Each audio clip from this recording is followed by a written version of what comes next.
Hey, what's up, everybody? Mr. Palmer here. Hope you're doing well. Today, I'd like to talk about how to proceed with the asynchronous counter. Now, these are MSI counters, which stands for medium scale integration. And if you're using multisim, what you want to start off by doing here is to place the 7493, I believe it is.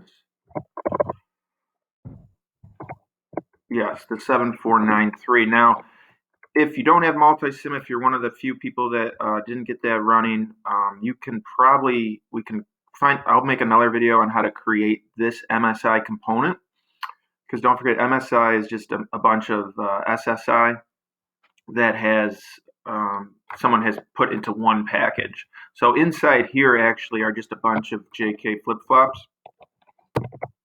If you look at the diagram for what's going on inside, you can see that there's flip-flops here. It is set up asynchronously, which means that the clock pulse of this flip-flop comes from the previous flip-flop's output Q, with one caveat, and that is the first flip-flop. If you look, the output Q does not go to the clock, so that is an external connection that we have to make. Now, why did they do that? Probably just to provide some more flexibility in the design, but this isn't a very flexible counter anyways, right? Because look here, this can only be an up counter because we have our negative edge triggered flip-flop going to positive Q, so that's the opposite, and this can only ever be a up counter. Our first clock input, we're going to attach our external clock to.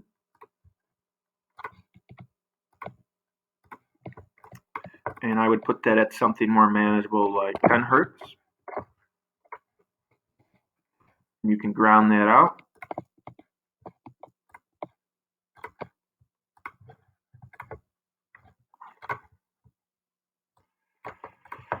Then our flip-flop 2, which is this one, we need to make an external connection from the first flip-flop's output Q to that second flip-flop's clock input. So we're just going to do that externally on this MSI as well. And then what's going on with R0 and R2? Well, if we look at the internal workings there, those are inputs to a NAND gate, which is also internal. So if we do not want the NAND gate to produce a 0, then we cannot give the NAND gate 1s. So if we don't want to use those, we're going to make sure those are constant 1. No, constant 0. So hook those to ground,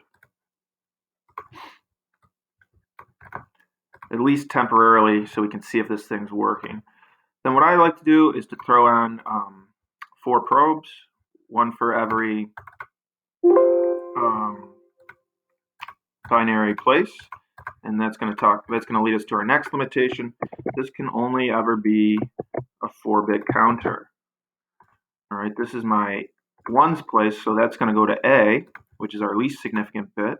2's place to B, 4's place to C, and the 8's place to D. So this should function as a 0 to 15 up counter, which would be a mod 16 counter.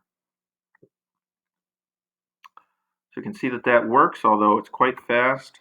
You know, if you do need to slow it down, you can either change the frequency of the clock, or you can add a single pole double throw switch here and just toggle that manually.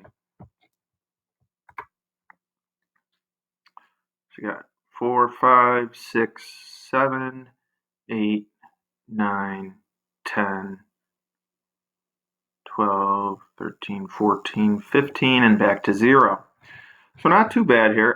The other thing we're going to want to do once we get this running is to kind of mess around with it and see how to modify the count. That would be to get it to stop at some number other than 15.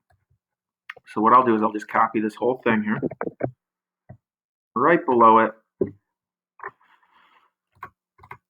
and pick a number, any number. Who's got a favorite number out there? Did I hear 13? All right, 13. So we want this thing to stop counting at 13. The last number we see, 13.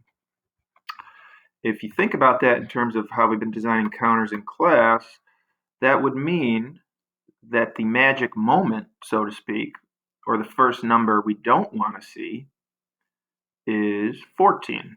So 8, 4, 1 here. 8 and 4 is 12, plus 1 is 13. So this is the first number we don't want to see.